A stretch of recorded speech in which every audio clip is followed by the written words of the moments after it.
رسولنا صلى الله عليه وآله وسلم كان في حال الاحتضار، وابنته فاطمة رضي الله عنها تبكيه، والجو يخيم عليه الأسى والحزن، والموقف مذهل مسكر، والروح تتهيأ للانتقال إلى الرفيق الأعلى، إلى حياة برزخية طويلة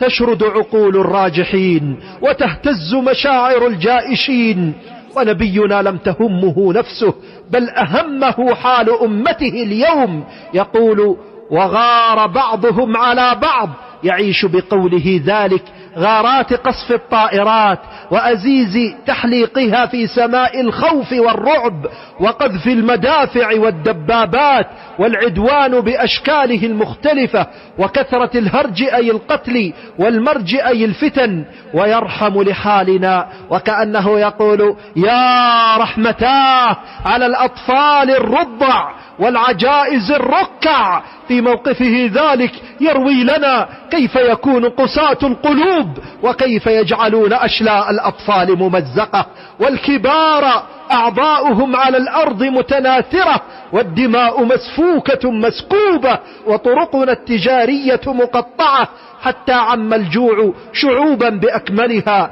جوعا يقطع الأحشاء ويعصب الأمعاء، فالرواتب مقطعة، وفرص الأعمال منعدمة، والوظائف مشلولة، وكل شيء قد توقف. ورسولنا في ذلك الموقف العصيب يبشرنا بالمخرج من ذلك المأزق، حيث يخبر فاطمة الزهراء أن من نسلها ومن نسل ابنيها الحسن والحسين عليهما السلام سيأتي المنقذ والمخلص، رجل المواقف العصيبة، وفارس الفرسان المجيدة، العالم والمجدد والبطل المسدد، من يفتح الله به حصون الضلالة وقلوبا غلفا، فيهديه الله إلى أمر خفي على الناس، فيصلحه الله ويصلح به حال الناس عندما يعجز كل الناس عن الاهتداء للمخرج من هذه الفتنة. ولذلك سمي بالمهدي، لأنه يهدى لأمر خفي.